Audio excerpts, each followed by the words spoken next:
Narito tayo ngayon upang matunghayan ang talaga namang nag-iinit at nagbabagang latest issue ni Ate Erica laban sa kanyang pamilya. Sa pagpapatuloy nga ng ating istorya ay sinasabi naman ni Lolo Miguel na talagang walang katotohanan daw ang mga pinagsasabi ng mga tao na kakampi ni Ate Erica.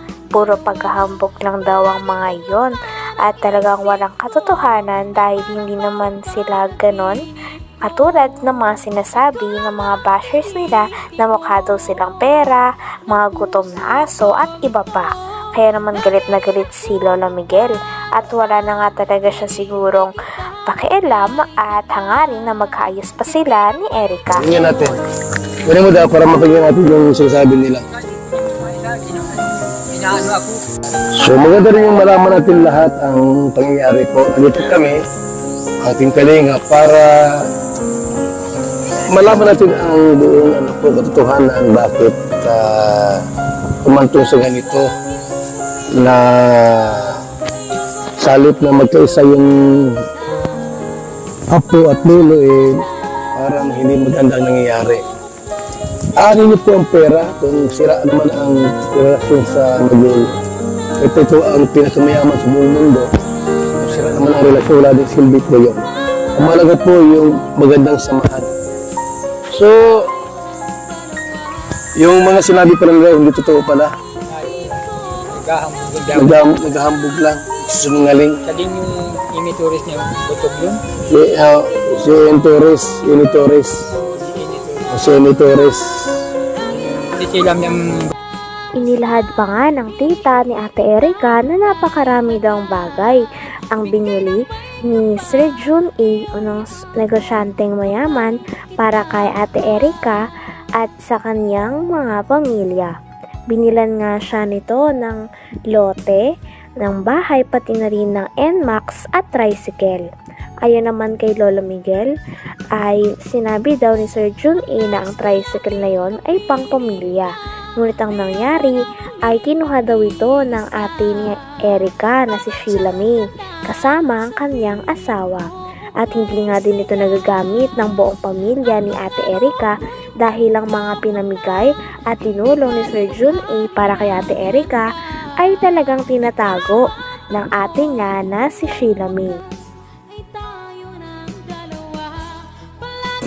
Kaya na alam mo, ibinubog daw. Meron na palang motor si Erica, Max. Oo, meron. Anong pala yung motor niya? Murang iya pa. Mabuti, may lisensya naman yun. Kinunang yun nila sila, di ko anig dun eh. Ang lisensya, Isya sila. talagang Si Arnie, mahal na mahal ni yung mahal na mahal ni John Lee, ano? nakuha ng aga. Tapos sa may luto sa dait. May luto sila isa. Wow, grabe, congratulations. Tapos may bahay pang maganda. Walang masamang tumulong. Meron lang kasi magpabot ng reklamo sa atin. Itong si Lolo Mig saka Dili. Kita po niya yan. Bakit yung gano'n? Anong nangyari? May ilang supermeter yun. Awan ko po, hindi man po nagkakaman doon. Basta alaman ko lang na talagang sila. So yung bahay dito, malaki din. Malaki din. Yung ang buka nun ay 22 yata. Ang katahap. May pruweba nga ang tita ni Ate Erica na sinasabihan silang mga gutom na aso ng mga tao na kakampi ni Ate Erica. Kaya naman pinakita ng tita ni Ate Erica ang chat na ito sa kanila. Dahil dito ay mas lalo pa nga nagagalit si Lolo Miguel kay Ate Erica pati na rin sa kanyang ate at sa mga tao na kumakampi pa dito dahil sila na nga daw ang iniwan at talagang hindi nirespeto dahil umalis daw ang dalawa sa bahay nila nang walang paalam at hindi na nga sila binibisita pagkatapos nilang palakihin ng mga ito at paaralin. Ngunit in return nga ay walang natatanggap na tulong sila Tatay Miguel galing kila Ate Erica tulad ng mga pinapakalat nila na nagsusustento pa daw sila Ate Erica. So yung bahay dito malaki din. Malaki din. Yung ang buka nun ay 22 yata. Ang katahaba, 20 por 22. Ano yun? Second floor? Yung kalahati. Ako ang nagbuka nun. Dahil ko bakilid yung lukuan. Kalahati ang second Dahil floor. ko itong kalahati. Ayan po. Nabuhusan ko. Yan na. So, Empress, let the dogs bark. The lion is still king. Is still the king. Gutom na ang mga asong ligaw at batugan. Ano ngayon kung may pera? Kami, di naman sa inyo.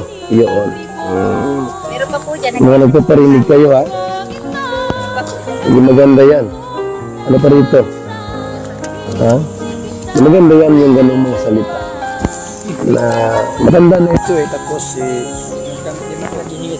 di manghisit tulamig sa inyo. Ba't diin kayo? Ikaw-ikawi ka ng mga kabutugan. Pinaparatangan din si Lolo Miguel na siya daw ang kumukuha ng pera dahil siya daw ang inuutusan o pinapakausapan na bumili ng mga gamit sa loob ng bahay na pinagawa ni Sir Jun A para kay Ate Erica sa kanyang pamilya. Ngunit kiit naman ni Lolo Miguel ay wala naman daw napupunta sa kanya sapagkat pinapabili lang daw siya.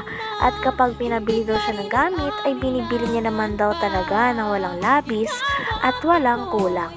Talagang ang source ng pera ay nanggagaling kay Sheila May na ate ni Ate Erica. Dahil sa kanya daw nagpapadala at siya ang kumakausap kay Sir Jun A. Sabi pa nga ni Kalingap Val Santos Matubang ay may tuturing talaga na parang buhay prinsesa si Sheila May dahil may mga taga-utos ito. Ano? Parang kinukumbinsin ko si Papa na Susunod ito, Teresita. ano din po sa ilaber po din. Dami po niya. Oo. Okay, nag-video call sa Tatay Miguel, 2 minutes. Gusto siguro na matanda, magkausap talaga ako 3 times siya nag-attempt to call me. Bago po alam ko sila kung saan sila. Okay, so itago nyo ito ha, para evidence natin to. Dami po nasa kapatid ko pa po yung namatik sa amin na scammer ko. Anong klaseng pamilya, pati gulo sa pamilya, ginulat-lat sa social media. At ano pang gulo, ingitan ba mo yan? Iringan sa pamilya, lalo pag problema sa kwarta, o pera, kayo na lang at sa inyo na lang yan maraming makikisaw-saw. Siguristang okay. Talagang hindi nga dito pabor si Kalingap Val Santos Matubang at ayon na ayon niya daw ang mga post at pagpaparinig tungkol sa pamilya ni Ate Erica dahil parang below the belt na nga ang mga pinagsasabi ng mga ito at talagang mas larang nasasaktan ang lolo at lola pati na rin ang buong pamilya ni Ate Erica sa mga naririnig nila. Talagang hindi nga daw ito maganda lalo na para sabihan nila ang mga tao at pamilya na nagpalaki o nag-aruga kay Ate Erica at sa kanyang ate nung bata pa sila. Kita. Mga ilaber din po yan. Ano rin po na mga grupo po.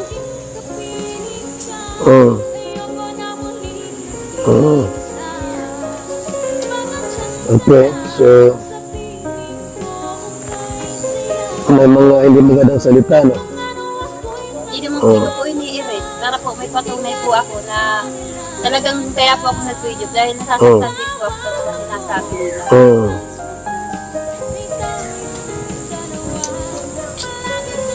Okay.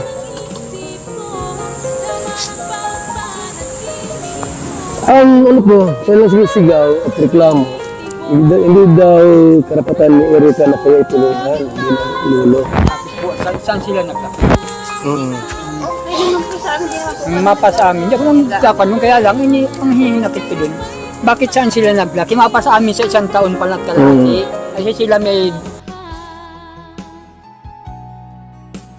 Hanggang dito na lamang muna ang ating napakainit, nagtitrending at talaga namang mas nakakaintriga na issue ni Ate Erica. Maraming salamat sa inyong panonood. Hanggang sa muli. Bye!